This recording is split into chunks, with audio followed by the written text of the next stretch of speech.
Assalamualaikum warahmatullahi wabarakatuh. Perkenalkan, nama saya Saka Enggar Panggalih dari kelas Agritan A. Kali ini saya akan menjelaskan tentang pengertian sejarah. Yang pertama, kolonialisme.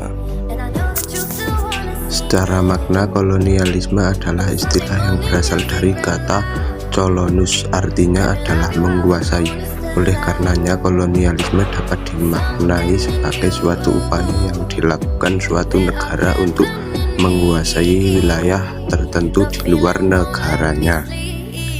Dan yang kedua, imperialisme ialah sebuah kebijakan di mana sebuah negara besar dapat memegang kendali atau pemerintahan atas daerah lain agar negara itu bisa dipelihara atau berkembang. Sebuah contoh imperialisme terjadi saat negara-negara itu melakukan atau menempati tanah-tanah itu.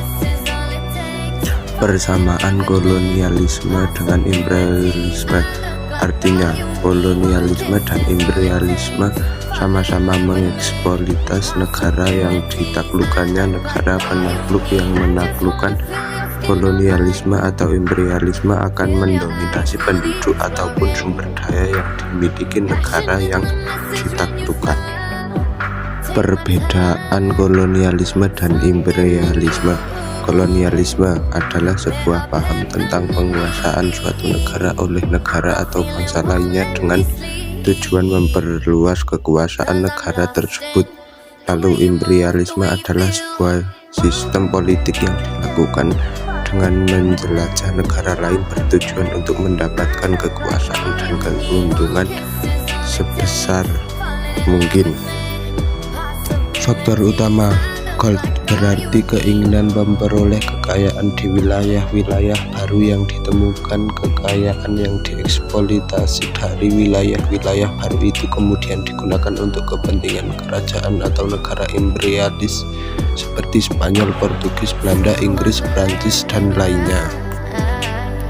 Gospel, misi Jeusit mewajibkan tugas suci penggambaran Injil perlu dilakukan dimanapun. Demikian yang ditulis Usman Nomai melalui artikel berjudul Portugis dan misi Kristianisasi di Ternate. Glory diartikan sebagai kejayaan atau lebih rinci lagi memperoleh wilayah jajahan untuk dikuasai melalui penjajahan samudra. Maka negara-negara toleran imperialis barat pernah memiliki banyak wilayah koloni di berbagai belahan dunia. 2. Faktor-faktor pendukung. Adanya penemuan baru dalam teknologi maritim, misalnya kompas, navigasi, kartografi, pembuatan peta.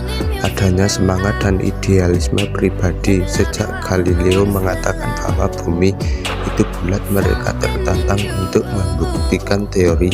3. Faktor pemicu. Konstantinopel Turki merupakan tempat bertemunya pedagang Eropa dengan pedagang dunia timur. Dagangan yang dijual misalnya emas, perak, rempah-rempah, tembakar, cerpe, batu mulia, dan lain-lain.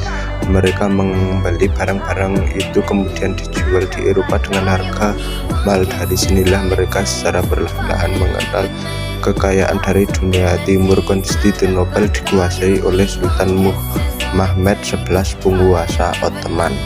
Tahun 1453 Sultan Mehmed XI melarang kelas bangsa barat berdagang di Konstantinopel, sehingga satu-satunya akses Eropa menikmati komoditas perdagangan Asia tertutup. Untuk itu mereka berusaha keras untuk menuju ke Asia dalam berdagang lewat jalan lain. Dalam perkembangannya, bangsa barat terutama bangsa Portugis merasa keuntungan bertambah besar bila berdagang secara langsung dengan sumbernya, dengan tidak melalui perantara di Konstantinopel. Mereka ingin datang sendiri ke India, Cina, dan lain-lain. Untuk itulah bangsa barat menjajah ke wilayah Asia.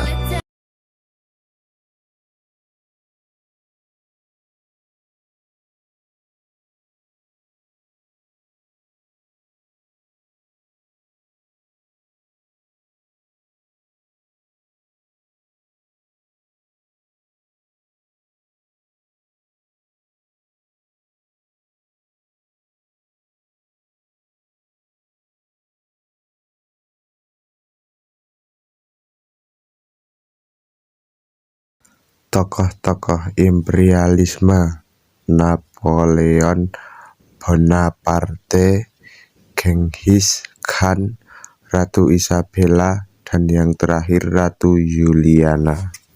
Dan cukup sekian dari saya, semoga video ini bisa bermanfaat bagi kalian semua. Wassalamualaikum warahmatullahi wabarakatuh.